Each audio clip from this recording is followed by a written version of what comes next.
Ok, chicos, vamos a retomar el tema. Nos quedamos en el adjetivo, que ahí les mencionaba que son las cualidades que expresan o que caracterizan al sustantivo.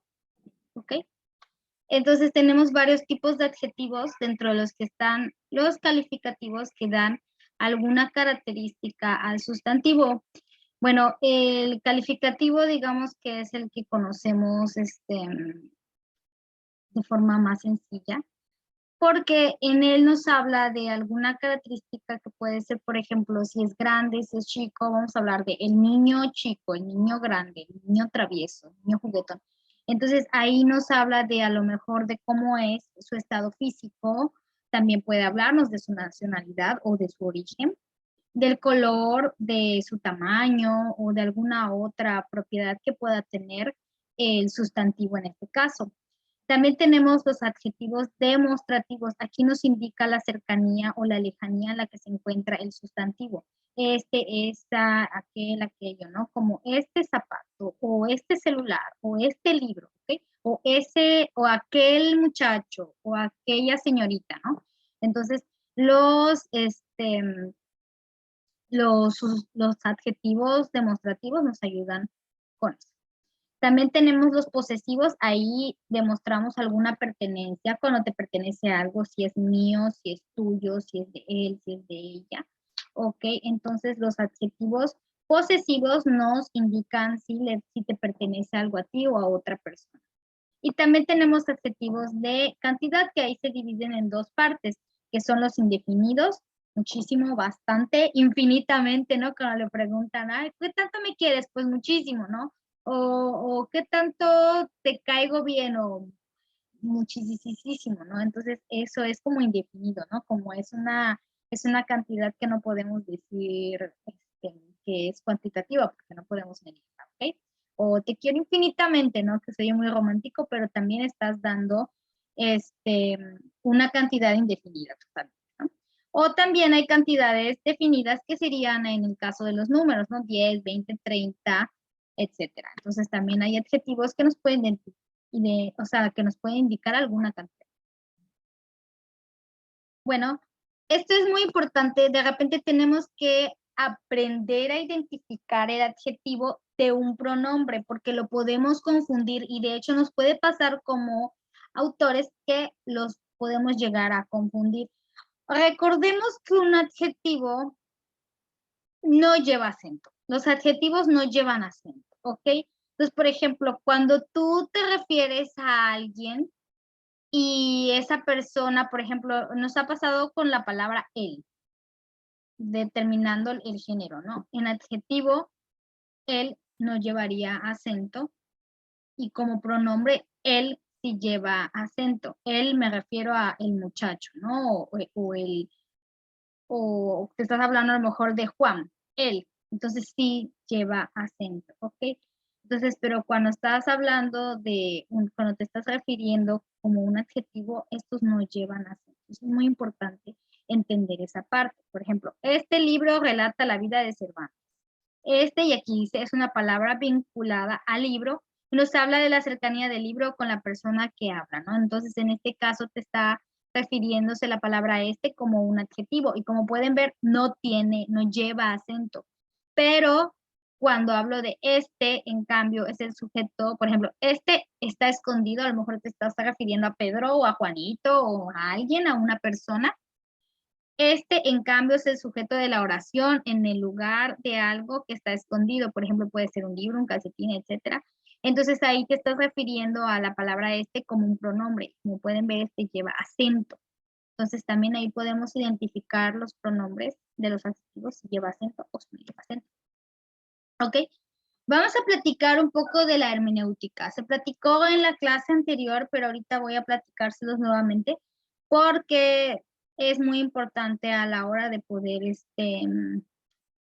tanto redactar algún texto como al momento de leerlo, sea del tipo que sea, si ya sea poesía o si es literatura en sí. Ok, entonces como habíamos platicado, la hermenéutica, digamos que es una ciencia o es el arte de poder comprender algún texto pero tomando en cuenta el contexto que lleva detrás, ya sea un contexto histórico, un contexto político o social. Por ejemplo, si vamos a hablar de un autor que está escribiendo sobre algún tema de amor o de guerra, a lo mejor hay un contexto detrás. De amor, a lo mejor ahí hay un desamor, o a lo mejor una persona muy amada murió de forma muy dramática y de repente a veces decimos, ay, ¿por qué este autor es tan melancólico, no? Bueno, yo les voy a poner un ejemplo de un autor que a mí me gusta mucho. A mí me gusta mucho Kafka y no sé si han leído Metamorfosis, pero Metamorfosis es un libro muy triste, es muy melancólico.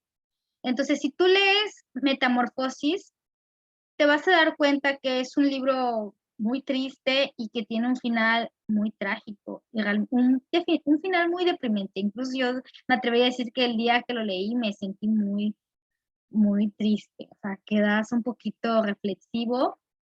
Y si no conoces al autor y tenemos prejuicios, podemos decir en ese momento, oye, pero qué triste, qué final tan deprimente, ay, no me gustó, o sí me gustó, o esto o lo otro, ¿no? Y empezamos ahí con ciertos prejuicios que vamos teniendo sobre esa novela o sobre ese libro. Entonces, por ejemplo, a veces es importante conocer el contexto del autor. Y eso nos va a ayudar a comprender a lo mejor un poco más allá de la literatura el significado que le quiere dar. En Kafka era un autor que padecía depresión, era un hombre que padecía depresión, que finalmente en algún punto decidió quitarse la vida, ya no continuó. Entonces, cuando tú entiendes un poco su situación, que era una persona introvertida y con muchos problemas de depresión y de ansiedad, se entiende si comprendes un poco más el por qué su obra es tan triste, porque él de esa forma intentaba desahogar sus sentimientos de melancolía. Entonces, para mí, por ejemplo, es muy importante que como futuros autores o si ya están escribiendo, entiendan que escribir o nuestra literatura nos puede servir para desahogar nuestros sentimientos. Y eso está bien, es magnífico, ¿no? Porque lo hace más real. Si estás enamorado, el sentimiento que tú vas a describir en el momento en el que empieces a redactar tu obra se va a hacer más palpable y más sencillo. Si estás triste y en ese momento tú quieres desahogarte con tu escritura, probablemente va a tener más sentimiento que si estás feliz y escribes una escena triste, ¿no? O que si estás triste y quieres escribir una escena feliz, a lo mejor te va a dar un poco más de trabajo. Sí lo vas a lograr quizás, pero a lo mejor te va a dar un poco más de trabajo. Entonces, por ejemplo, a mí personalmente me gusta mucho desahogar mis emociones en el momento en el que escribes. ¿Por qué? Porque de esa forma a veces fluye mejor tus sentimientos y logras atrapar al lector con el cómo te sientes. Y eso hace más palpable la lectura. Entonces, la hermenéutica nos ayuda a comprender el contexto detrás del que hay de un escritor. ¿Ok? No solo es su obra en sí, sino es por todo lo que pasó, su vida, a lo mejor la situación que estuvo viviendo en ese momento hablando de política o hablando de algún tema de guerra, o a lo mejor si perdió a un ser amado, o a lo mejor si tuvo algún accidente y que eso lo llevó a tener esa perspectiva para crear el. ¿Ok? Entonces hay que entender su significado alegórico, que puede ser simbólico, y la motivación que hubo del autor para escribir esa historia. ¿Ok?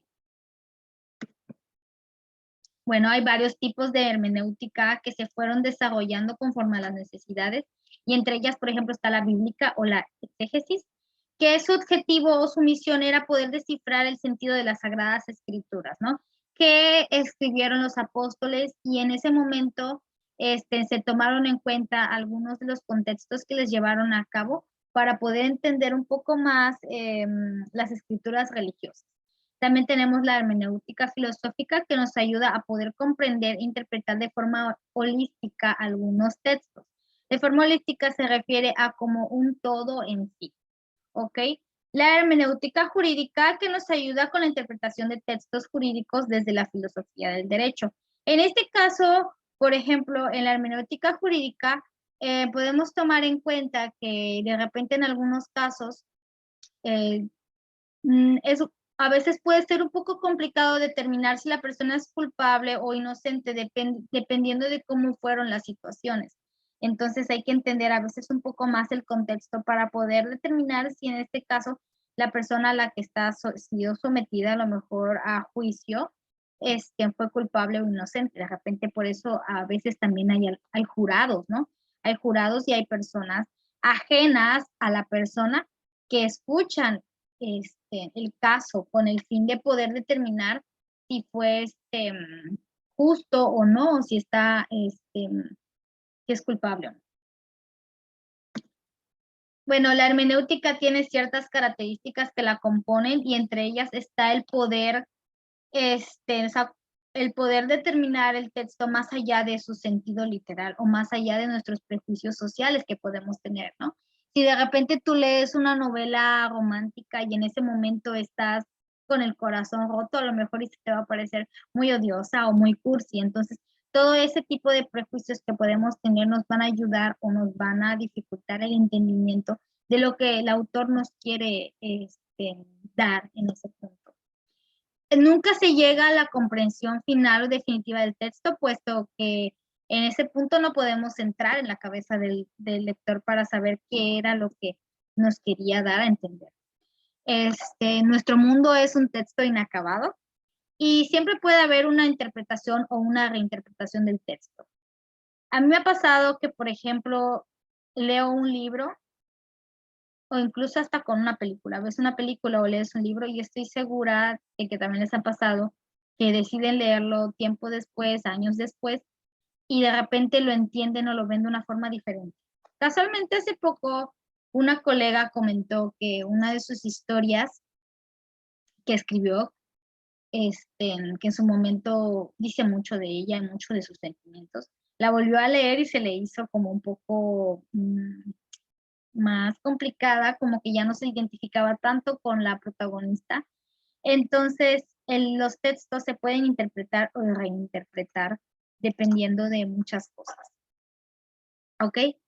Es importante tener presente el contexto del autor y de repente en muchas ocasiones, en muchos libros, ponen la biografía del autor previamente a comenzar el libro. De repente con el fin de poder conocer lo que vivió y poder tratar de entenderlo un poco más. Entonces, de repente, si tienen la oportunidad de leer en la biografía de algún autor, de algún libro al que van a ingresar, háganlo, que puede ser bastante interesante conocer lo que sufrió, lo que vivió previo a él.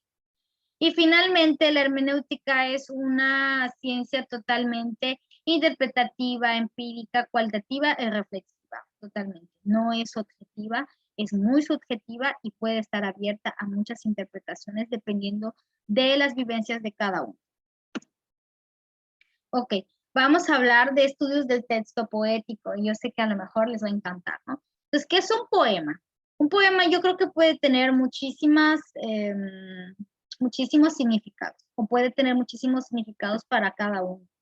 Pero en sí es un texto escrito en líneas cortas en el cual expresamos sentimientos, emociones, vivencias de algo, de alguna situación o de algún hecho. ¿Ok? Oh, sorpresa, los poemas pueden ser escritos en verso o en prosa. Los más conocidos pues, son en verso, pero también puede haber en prosa, que como sucede de repente en muchos cantos en griegos que están escritos en prosa, pero también es un poema. Vamos a platicar de las partes que componen a un poema, que en este caso pues está el verso, que es la parte más importante del poema. Ahí se expresa como una unidad básica, ¿ok? Que es el verso, cada uno de los renglones que conforman el poema. La estrofa, bueno, ahí tenemos la conformación de la estrofa, se compone de varios versos que unidos forman una estrofa. Estos pueden variar dependiendo de la cantidad de versos que tenga un poema. Entonces no les puedo decir, ay, tiene 4, tiene 6, pueden tener bastantes. Y de hecho también hay una clasificación de los poemas con respecto a cada número de versos que pueda tener. Ok, la rima, que también es la técnica que va a ir generando la armonía dentro del poema. También ahí vamos a hablar de la clasificación de las rimas. Hay dos tipos de rimas, la asonante y la consonante. Y la métrica que se encarga de contar cada una de las sílabas que hay de repente en un verso. Estoy segura que en algún momento nos ha tocado ahí tener que delinear cada uno de los, cada uno de las sílabas que lleva un verso, y con ello a lo mejor los contamos, si son 10, si son 12, etcétera, ¿no? Y con eso vamos determinando también, se clasifica el poema de esta forma. Ok, dentro del verso platicamos de la rima. ¿Y qué es la rima? Esa es la repetición de los sonidos que se da a partir de la vocal tónica de la última palabra de cada verso. Hay dos tipos de rimas, que puede ser la consonante, que es cuando va acentuada en la última vocal, ¿ok? Y la asonante, perdón, en la consonante es desde la última vocal acentuada y la asonante va desde la última vocal acentuada, ¿ok? Entonces ahí les puse algunos ejemplos que, por ejemplo, en la consonante riman tanto las vocales como las consonantes, ¿no? Y en las sonantes solo hay rimas entre vocales. Aquí, por ejemplo, les puse un poema que tomé en la red, solo para ver cada una de las partes que componen a este, ¿no? Por ejemplo, la estrofa, ahí podemos ver que dentro de la estrofa hay un espacio que determina una estrofa con otra. Entonces, por ejemplo, en este caso, este poema es de 4 versos, ¿ok? Recordemos que el verso es la unidad de la estrofa, o la unidad también del poema en sí. Entonces, este poema se compone por estrofas de 4 versos. Y la rima, aquí les pongo dónde va la rima, ¿ok? Entonces, por ejemplo, en este caso aquí tenemos la rima en la palabra flores y colores, que es lo que hace que haya ya pues esa entonación, ¿no? Esa armonía. Pues en este caso sería una rima consonante, ¿ok? Muy bien. Vamos a platicar de una parte súper emocionante, que es la anatomía del libro, ¿no? Aquí vamos a tomar, por ejemplo, un libro cualquiera. Bueno, me encanta esto. Entonces vamos a platicar de cómo se compone la anatomía del libro, que de repente a veces lo sabemos de forma más coloquial, pero ahorita la vamos a dar un poquito más de sentido. Entonces acá les tengo, por ejemplo, una imagen. Y definitivamente los libros pueden tener variaciones en su estructura. Ahorita vamos a ver algo muy interesante, ¿no? Por ejemplo, conocemos la cubierta o portada, que es aquí donde vamos a encontrar el nombre del autor, vamos a encontrar el nombre también de la obra, y posiblemente a lo mejor ya encontremos incluso la editorial. Esto puede variar, ¿no? Pero por lo regular ahí tiene una imagen. Hay algunas que tienen unas imágenes más rebuscadas que otras. Por ejemplo, aquí tengo otro libro que me encanta mucho, que es 1984. Nombre del autor, el nombre de la obra, una imagen alusiva a la historia, y aquí les muestro la editorial. ¿Ok? Muy bien. Entonces, la portada o la cubierta, pues es la parte anterior, o la parte que va al principio de cada uno. Ahí mostramos los diseños, puede ser en pasta dura, en pasta suave. A mí me gustan mucho los libros en pasta dura porque se maltratan menos. ¿Y qué más? Ok, tenemos el lomo. De repente en algunos libros se va a repetir lo que está en la portada en el lomo, ¿ok? ¿A qué me refiero? Que vamos a encontrar nuevamente el nombre del autor, el nombre del libro y la editorial en el lomo. Esto sí es variable, esto no necesariamente tiene que ser así.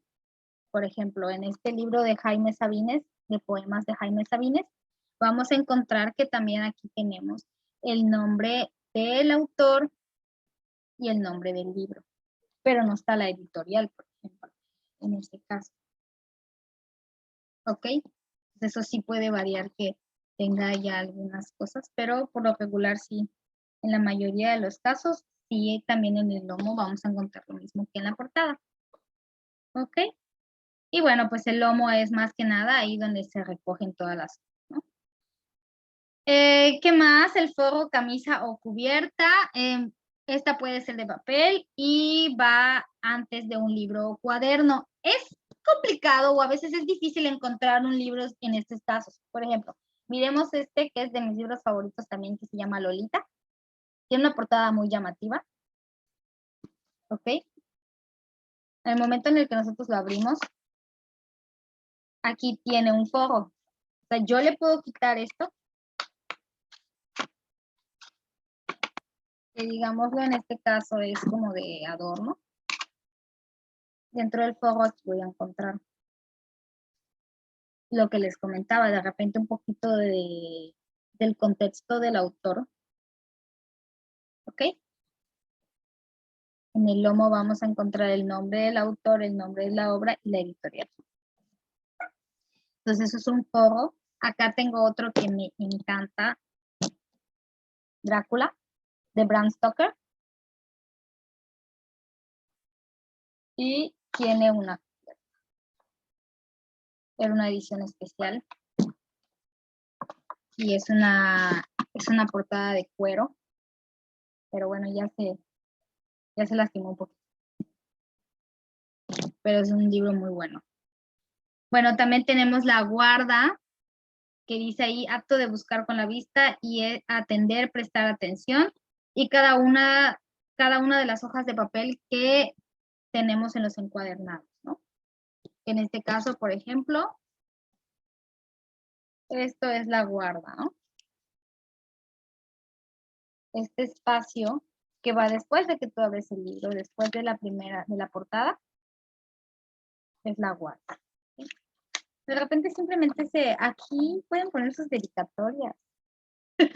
A mí me encanta, ¿no? Porque a mí me gusta mucho, cuando acabo un libro, me gusta firmarlo, me gusta saber cuándo lo leí. Entonces, también La Guarda nos puede servir para poner alguna dedicatoria. El canto, que viene del latín cantus, llanta, metal de una rueda, extremidad o lado de cualquier parte o sitio, corte del libro o puesto del lomo. Pues simplemente esta parte que nos gusta juguetear, ¿no? Que es la parte contraria al lomo. He visto en algunos libros que en esta parte que le dicen el canto, de repente sí hay una conformación de palabras dentro de ellas, o a veces están en unos tonos dorados o plateados dependiendo del libro. Esos no tengo, pero es bueno saberlo, ¿no? Luego está la solapa, de origen incierto. Solapar es colocar una cosa sobre otra cubriéndola solo parcialmente, o la prolongación lateral de la cubierta o camisa de un libro. En este caso, por ejemplo, de Lolita, aquí tenemos esto. Sería su solapa. Sería la solapa del libro. No todos los libros lo tienen. Algunos sí, algunos no. Por ejemplo, este es 1984. Esta es la parte final. Y aquí está la solapa. No todos los libros tienen esta parte. Este no lo tiene. ¿Okay? Entonces también varía mucho de la editorial y de la conformación del libro. ¿Ok? Esa es la estructura externa. Ahora vamos a platicar sobre la estructura interna. Ya platicamos de aquí de la portada. Luego está la anteportada o portadilla, que pues por lo regular la primera página impresa de un libro. En este caso, por ejemplo, en este libro del Laberinto de la Soledad, vamos a encontrar aquí nuevamente se repite el título del libro, pero esto puede variar también dependiendo de cada editorial o del diseño. En 1984 encontramos nuevamente el nombre del libro.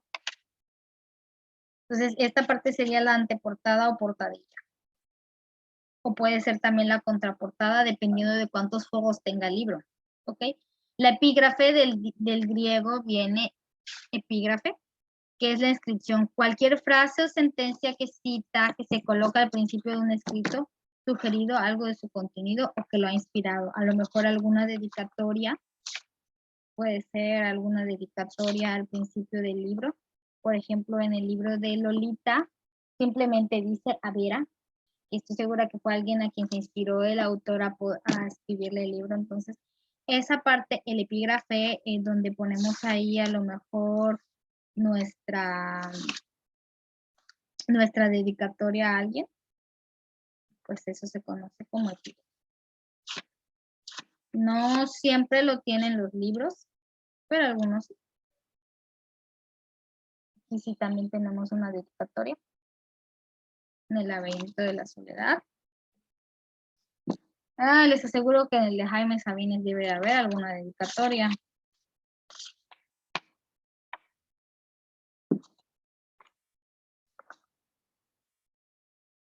A ver. Empieza con un pequeño poema. Entonces, luego está el prólogo. No todos los libros tienen prólogo. A mí me ha pasado que incluso me preguntan, ¿es obligación escribir un prólogo? La respuesta es no, es si tú quieres. Un prólogo puede ser ahí como lo que antecede al libro. A lo mejor puede ser para una introducción. En 1984 sí hay prólogo. Ok, y habla un poco de la vida del autor y de lo que estaba haciendo en el momento en el que escribió este libro. Entonces, el prólogo es opcional, depende mucho de la editorial, depende mucho del autor, depende de muchas cosas. Lolita sí tiene prólogo. Ok. Entonces, nada más quería que vean que esto puede variar dependiendo del autor. El índice también. Sobre todo en la literatura, no todos los libros tienen índice y algunos están al principio y algunos los pueden encontrar también al final. En el caso del libro de Lolita, por ejemplo, tiene índice y está al final. ¿Sale? No está al principio. No todos los libros tienen índice, algunos sí, algunos no, y algunos están al final. No están como los libros de texto, de repente el libro de biología o el libro de ciencias naturales, que están al principio, ¿no? Algunos están al final. Yo por lo regular he visto que en literatura los índices están al final.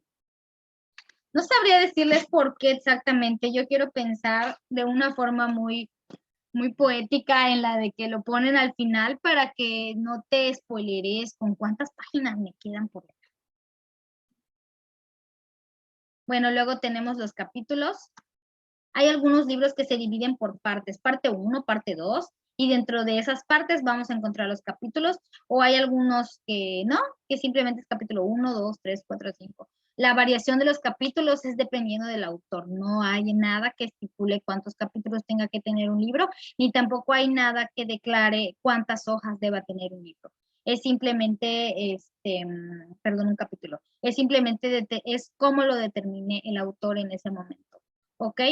También ahí tenemos el epílogo. El epílogo también es opcional.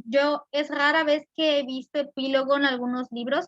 De repente, por ejemplo, como escritora en las plataformas nos pasa que los lectores te piden el epílogo. El epílogo es el último capítulo que va después del último capítulo, ¿no?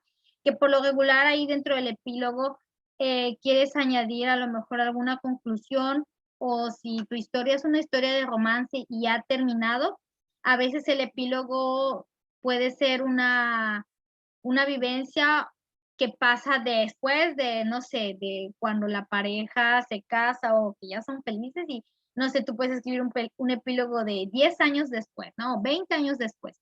Entonces, un epílogo va después del final, ¿ok? Es el último capítulo del último capítulo.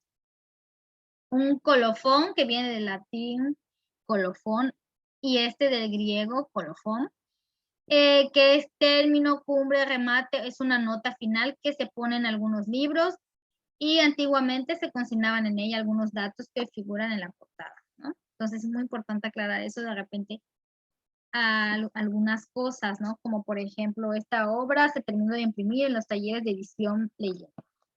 Entonces de repente hay algún dato, a esto se le conoce como colofón, ¿no? Ahí donde se terminó, donde se escribió o la impresión. Y de repente decimos para qué. Bueno, yo soy muy curiosa y a mí sí me encanta saber dónde estuvo este libro y cuándo se terminó. A mí me encanta. Y de repente eso le da un toque especial, ¿no? Porque a veces son libros muy viejos, que libros que tienen muchísimos años. Por ejemplo, aquí está el colofón de este, que te dice acá, Laberinto de la Soledad, postdata, vuelta a camino de Laberinto de la Soledad de Octavio Paz, se terminó de imprimir y encuadrar en octubre del 2020. A mí sí me encanta saber, te dice cuántos, incluso cuántos ejemplares hubo. El tiraje fue de 15,000 ejemplares. Están alrededor del mundo, alrededor del país. La verdad no lo sé. Pero a mí sí me gusta mucho saber, ¿no? Hay otras cosas como el primatur, que viene del latín primatur, que es la licencia que otorgan las autoridades eclesiásticas para a lo mejor imprimir algún escrito, ¿no? Para replicarlo. Y también está el separata, que también viene del latín, y es una impresión por separado de un artículo o capítulo publicado en una revista o libro, ¿no? A lo mejor un anexo de ese libro. Bueno, eso fue la anatomía del libro. Entonces ahí podemos buscar un libro en casa y ahí podemos ver de cómo se compone. De esto puede variar mucho. Vamos a platicar de la oralidad y la memoria, que esta parte se me hace muy interesante. Bueno, la oralidad es un sistema simbólico de expresión, es decir, un acto de significado dirigido de un ser humano a otro, y quizás es una característica más significativa de la especie. La oralidad es simplemente la comunicación verbal que hay entre una persona a otra. Les voy a dar un ejemplo de oralidad. En la época medieval existían unas personas llamadas juglares. De hecho, ahí les puse una imagen. ¿Qué eran los juglares? Eran personas que se dedicaban a cantar o a tocar con sus guitarras o laúdes varios tipos de, digámoslo así, de versos o de canciones que por lo regular deseaban enaltecer a algún héroe de esa época. Querían enaltecerlo y de esa forma iban de ciudad en ciudad o de pueblo en pueblo, tocando cada una de sus melodías, y por lo regular eran pegajosas y divertidas y pueden ser hasta incluso muy ingeniosas. Entonces, recordemos que en la época medieval era muy difícil la distribución de información porque no existía como tal el periódico, la imprenta y las redes sociales. Entonces, y en ese punto también, aunque existiera el periódico y existieran libros, era más fácil dispersar la información de esa forma, porque se hacía de una forma muy divertida. Y recordemos que también en esa época, en la época medieval, no todos sabían leer y no todos sabían escribir. Entonces, si alguien deseaba notificar o contar algo y él en ese caso no sabía escribir, pues muy difícilmente lo iba a lograr. Entonces es aquí cuando entra la oralidad y entra este juego de los juglares. Recordemos también que no todo el mundo también sabía leer, entonces se hacía un poco más complicada la comunicación en este tiempo, ¿me explico? Entonces era más fácil de repente recurrir a este juego de canciones o de melodías en las que era más fácil de entender, ¿ok? Entonces eso es la oralidad. Y vamos a platicar de la memoria. ¿Qué es la memoria en el ser humano? Es esa capacidad que tenemos de almacenar y de poder recuperar información. Es una capacidad innata que tenemos desde que nacemos, ¿ok? Desde que nacemos y vamos desarrollando ciertas habilidades, vamos aprendiendo, vamos recordando, y eso nos ayuda muchísimo en esta supervivencia. Por ejemplo, si haces algo y sabes que te va a dar toque o que te va a lastimar, tienes ese recuerdo y ese recuerdo va ligado a lo mejor a una sensación. Mientras hacía esta presentación pude leer que hay veces que recordamos ciertas cosas que pueden ser sucesos traumáticos para nosotros y dices, chispas, ¿por qué recuerdo esto? ¿Y por qué esto lo olvido, no? De repente es más fácil recordar alguna cosa que te generó mucha satisfacción o que te generó mucha tristeza. Es decir, un recuerdo que va ligado a una emoción muy fuerte se queda impregnada con mayor facilidad en la memoria. Entonces, si un libro que leíste y te causó muchísima emoción, a lo mejor fue un libro de romance y te encantó y te enamoró y te apasionó, muy probablemente ese libro o ese autor o esa historia la vas a recordar de forma más fácil que a lo mejor otro tipo de información que puedas leer o puedas ver. Entonces, cuando nosotros ligamos algún libro o en este caso alguna experiencia con algún sentimiento, ya sea odio, emoción, tristeza, felicidad, es más fácil de recordarlo para nosotros, ¿ok? Y la función principal de la memoria es proporcionarnos a los seres humanos los conocimientos necesarios para poder sobrevivir en el mundo en el que estamos, ¿no? Porque de esa forma, con la memoria, vamos adquiriendo otras habilidades, pero sí la memoria es muy importante. Y bueno, chicos, esto es prácticamente todo lo visto de la unidad 2. Si tienen alguna duda, algún comentario, me pueden escribir. Ya saben que me pueden escribir al WhatsApp o me pueden buscar también en mis redes sociales, aunque les recomendaría que sean en el WhatsApp. Soy más constante y puedo contestarles de forma breve. Por ahí de repente me escriben para pedirme ayuda con sus tareas de otras materias, no tengo ningún problema, es encantadísima. Si está en mis manos, si lo puedo hacer, lo voy a hacer, no duden en ello.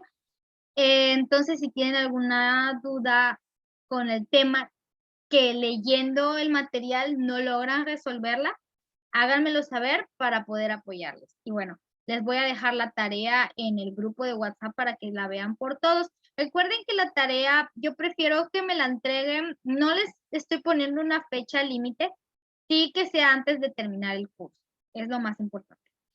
Entonces, pues eso sería todo. Si hay alguna duda, no duden en comentar.